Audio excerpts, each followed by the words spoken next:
नमस्कार दोस्तों, मेरा नाम है अम्बेडकर। आपका स्वागत है हमारे प्यारे चैनल अम्बेडकर सिखाने पर। दोस्तों, आप लोग को बता दें कि अमित शाह ने समझाया कैसा लोकसभा सीटें 850 होगी। दक्षिण के 5 राज्यों की सीट 129 से 195 हो जाएंगी। सबसे ज्यादा फायदा यूपी महाराष्ट्र को होगा। गृह मंत्री अमित शाह ने गुरुवार को लोकसभा में परिसीमन और लोकसभा सीटों में बढ़ोतरी के बारे में बताया। लोकसभा में महिला आरक्षण से जुड़े संशोधन बिलों पर चर्चा के दौरान गृह मंत्री अमित शाह ने गुरुवार को यह समझाया कि परिसीमन में से किसी राज्य को नुकसान नहीं होगा। उन्होंने बताया कि लोकसभा की सीटें 543 से 850 कैसे होंगी। दरअसल चर्चा के दौरान विपक्ष आरोप लगा रहा था कि परिसीमन से उत्तरी राज्यों को फायदा होगा, जबकि दशकों से जनसंख्या वृद्धि में अंतर की वजह से दक्षिणी राज्य पीछे रह जाएंगे। कांग्रेस ने कहा कि ये बिल महिला आरक्षण के लिए नहीं बल्कि यह चोर दरवाजे से परिसीमन के लिए है। कांग्रेस सांसद गौरव गोगोई बोले, 850 सीटों का यहाँ आंकड़ा कहां से आया? क्या यह नागपुर से आया या किसी संसदीय रिपोर्ट से आया, फिर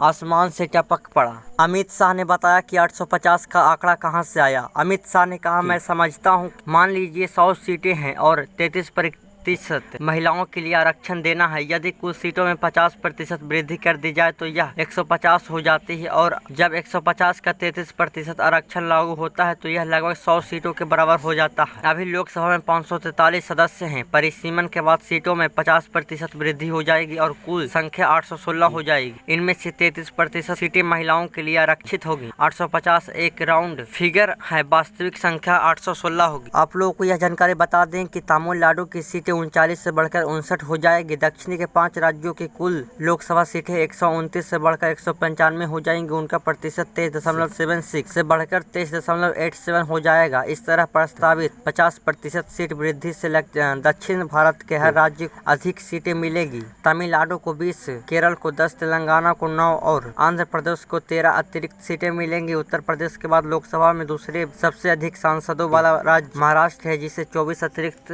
सीट मिलेंगी। यहाँ पे परिसीमन के बाद भी 24% सांसद दक्षिणी से होंगे, जैसा कि यहाँ पे आप लोग लिस्ट के माध्यम से देख सकते हैं। इस लिस्ट में कर्नाटका, आंध्र प्रदेश, तेलंगाना, तमिलनाडु, केरलम और सभी लोकसभाओं का, इन 5 राज्यों का अनुपात दिया गया है। इसमें प्रतिशत सीटें आप लोग यहाँ पे देख सकते हैं इस लिस्ट के माध्यम से।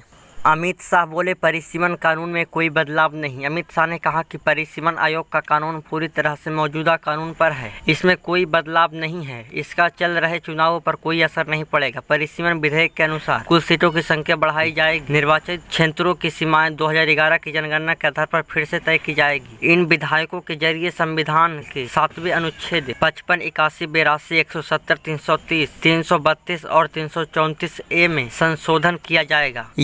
यहाँ पे भारत के सभी राज्यों का पुराने लोकसभा सीट और उनमें बदलाव होने पर नए सीटों का आंकड़ा दिया गया है, जैसा कि लोग इस लिस्ट के माध्यम से देख सकते हैं। संसद में 4 विपक्षी नेताओं के बयान जान लेते हैं। पहला, प्रियंका गांधी कहते हैं कि 543 में से महिलाओं को 33% आरक्षण क्यों नहीं दे रहे? अगर पद खोने का डर नहीं तो कुछ लोग इनमें अपना पद खो दें, ताकि महिलाएं और ओबीसी वर्ग आ सके। ये आज ही कर दें, शुभ काम हो जाएगा, काला टीका भी काम आ जाएगा। असदुद्दीन ओवैसी बोलते हैं, जिन राज्यों की आबादी ज्यादा है उन्हें ज्यादा सीटें मिलेंगी और कम आबादी वाले राज्यों की सीटें घटेंगी। दक्षिणी राज्य देश की जीडीपी का करीब 30% हिस्सा देते और कुल टैक्स राजस्व का 21% वहीं से आता है, लेकिन उन्हें उनके अच्छे शासन के लिए सजा दी जा रही है। वहीं अखिलेश यादव कहते हैं कि ये लोग पिछड़े वर्ग की 33% महिलाओं को उनका हक नहीं देना चाहते हैं। जब परिसीमन की बारी आई तो इन लोगों ने पूरी राजनीति बनाई कि कैसे क्षेत्र बनाए जाए कि इसका फायदा इन लोगों को